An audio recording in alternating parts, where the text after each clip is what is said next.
Okay, as per requested, ayan siya. Magsanla naman tayo ngayon sa RD Pawn Shop. Ayan.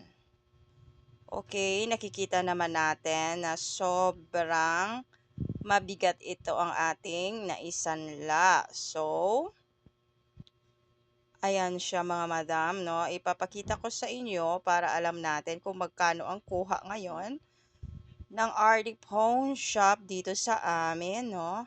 Hindi ko lang alam madam kung nag-iiba-iba talaga yung mga pag-ano nila, no? Pag-appraise nila. Pero dito sa amin talaga, kasi nakatry ako noon pa na nakasanla ako dito sa amin, dito sa Visayas, tapos nagsila din ako doon sa Manila. So medyo mataas talaga dito sa amin, no?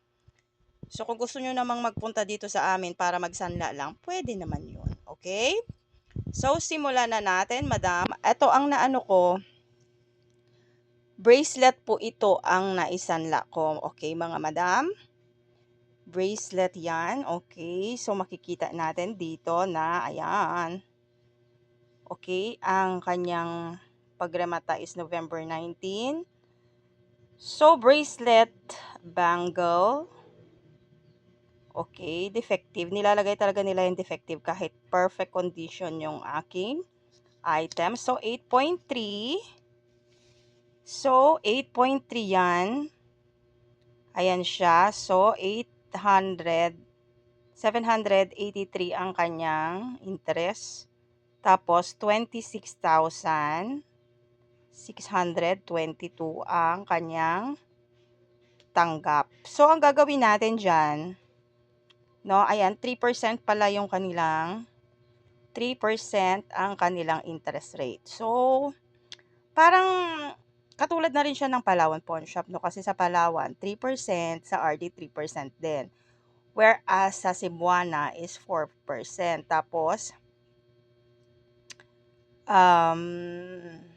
anong tawag dyan? Nag-a-advance pa tayo sa Cebuana ng 1 month advance, no? So, medyo malaki din talaga yung kanilang kinukuha.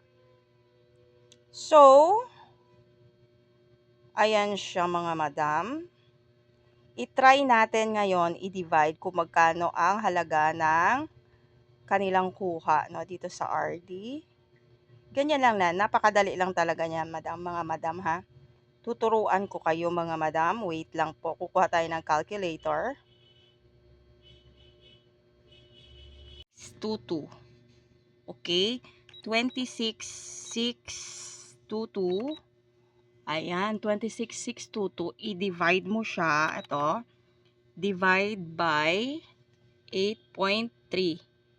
Kasi 8.3 grams yung sinala natin. So, divided by, ayan, 8.3. Ayan, 8.3 equals. So, ayan po. Sa 21 karat gold, 3,207 ang tanggap ng RD Pawn Shop. So, medyo mababa talaga mga madam, ano, whereas doon sa dati nating vlog, na yung kuha ng Cebuana Jeweler is around 4,500 sa 21 karat gold. No? At napapansin nyo dito mga madam, no? Dito sa kanyang, dito, hindi niya nilalagyan kung 21 karat or 18 karat yung sinanla mo, no? Parang hindi sila masyadong transparent. So, ayan siya mga madam, iwasan talaga na mag-ano kasi kung hindi ka makabayad sa August 19, ayan, 783, kung hindi ka makabayad, automatic magiging 2,088 yan ang interest mo.